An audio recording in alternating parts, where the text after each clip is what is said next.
السلام عليكم يا حبايبي. انا اماني محمد، تعالى اقولك ازاي تصلحي قطعة المضرب السلك بتاعة العجان. عملت الفيديو ده علشان اقدر افيد غيري. القطعة دي باظت مني وبقالها فترة كبيرة معرفتش اشغلها، وعلى ما صلحتها كنت دخت بجد. القطعة اللي معايا دي مكسورة من فوق من الجزء اللي بشاور عليه ده.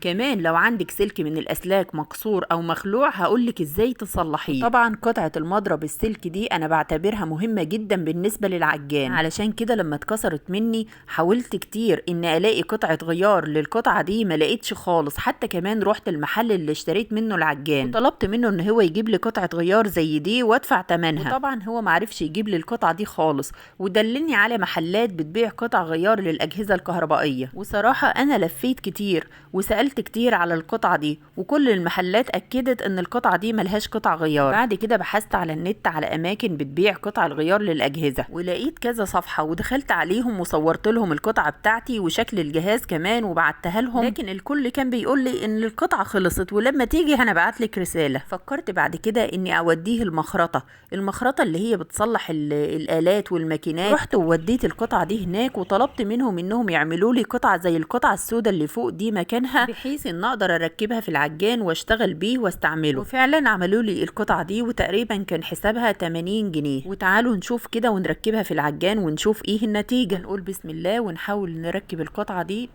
مش نافعه خالص، مش راضيه تركب اساسا.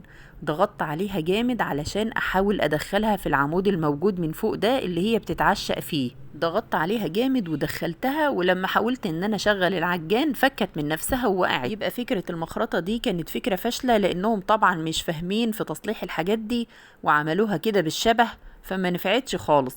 يبقى كده خلاص القطعة دي ملهاش اي فايدة. والقطعة دي مهمة جدا بالنسبة لي علشان استخدم العجان كويس وبراحتي. فضلت فترة ادور على النت وابحث عن حد بيصلح القطع دي، وبالصدفة لقيت بوست على الفيس لواحد بيصلح القطع دي وكمان سايب رقم تليفونه. وبسرعة اخدت الرقم وكلمته على الواتس وبعت له صورة القطعة دي. طلب مني ان ابعت له الكف بتاع العجان، قطعة الكف، علشان ياخد منها المقاس ويعمل لي قطعة المضرب السلك بمقاس مظبوط. عايزه اقول لكم انا طبعا انا ما كنتش اعرفه وانا مش واثقه فيه، ده مجرد واحد انا كلمته على النت هيصلح لي القطعه دي، وكمان هبعت له قطعه الكف كمان. انا مش ضمناه ومش عارفاه ازاي كمان هبعت له قطعه الكف. ده كمان هو مش من البلد اللي انا فيها، ده كان من محافظه تانية خالص. بس الحقيقه انا ما كانش قدامي غير الحل ده، فشفت واحد سواق من عندنا في البلد بيسافر هناك كل كام يوم، وبعت معاه قطعه الكف وبعت معاه القطعه دي كمان، يمكن يقدر يصلحها لي، لان هو قال لي ان هو هيعمل لي قطعة تانية خالص بمقاس الكف.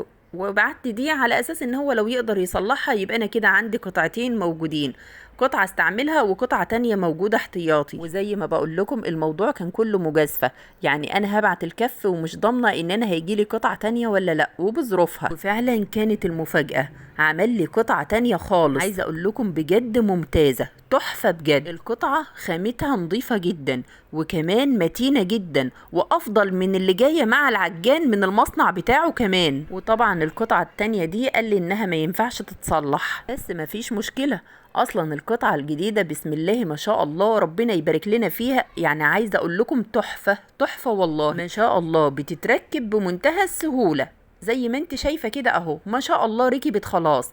الله يبارك لك يا استاذ هاني، انت بجد ايدك تتلف في حرير، بسم الله ما شاء الله عليك، ربنا يبارك لك ويكرمك ويرزقك من اوسع الابواب. حضرتك انسان محترم وامين جدا في التعامل وذوق جدا في المعاملة كمان. ان شاء الله هسيب لكم رقم الاستاذ هاني في صندوق الوصف علشان اللي عنده نفس المشكلة وعايز يتواصل معاه، ودي كمان صورة صفحته على الفيس علشان لو تحبوا تدخلوا وتشوفوا شغل الاستاذ هاني بنفسكم. بجد هو شخصية محترمة جدا يستحق التقدير، ربنا يبارك لك يا استاذ هاني. وادي القطعة بتاعتنا وانا بستعملها ما شاء الله ما شاء الله عليه. اتمنى اني اكون قدمت اي معلومة اي حد يستفيد بيها ويكون تايه كده زي حالاتي، او واحدة بتدور زي حالاتي على حد يصلح لها ومش عارفة، لان انا في البداية كنت بدور كتير وببحث كتير، علشان كده انا قلت لازم اعمل الفيديو ده. اتمنى اكون افدتكم، والسلام عليكم ورحمة الله وبركاته.